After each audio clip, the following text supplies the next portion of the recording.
I got new glasses.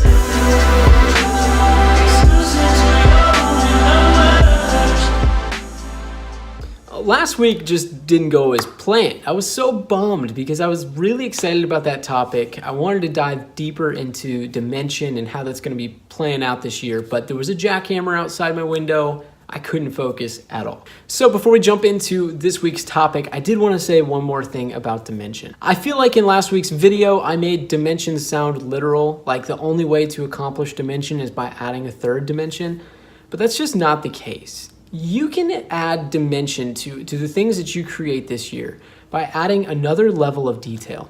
I actually have the perfect example of this. My new friends Paul and Paulina are the masters at adding dimension through detail. So you've got to go to Paulina's Instagram, scroll down until you see her sneaker collection.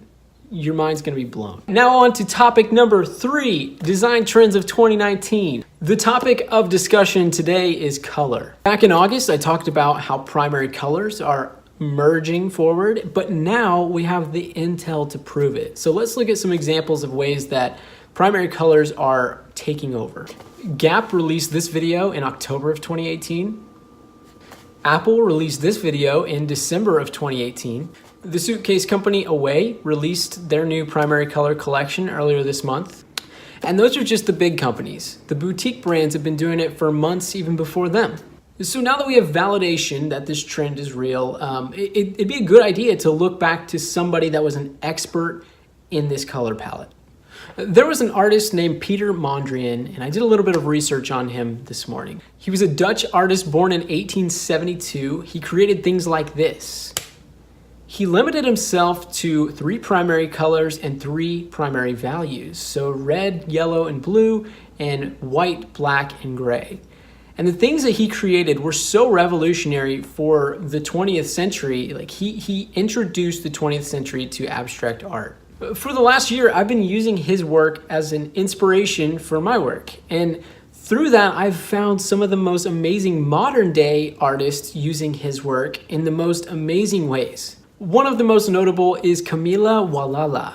Not sure if that's how you say it, but her work has inspired me so much. You've got to go check it out. She makes massive murals and just puts color in the most incredible places that you would never expect to have a burst of color.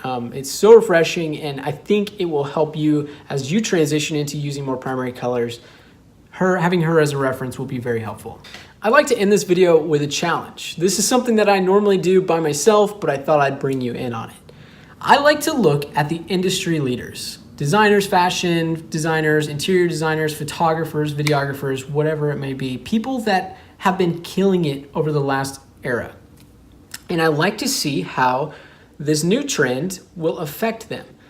This year, the person that came to mind is the 1924 US guy, Christian Watson. I would like to make a personal bet with myself that in this next year, we're going to see him and his wife use some form of a primary color. I don't know, time will tell.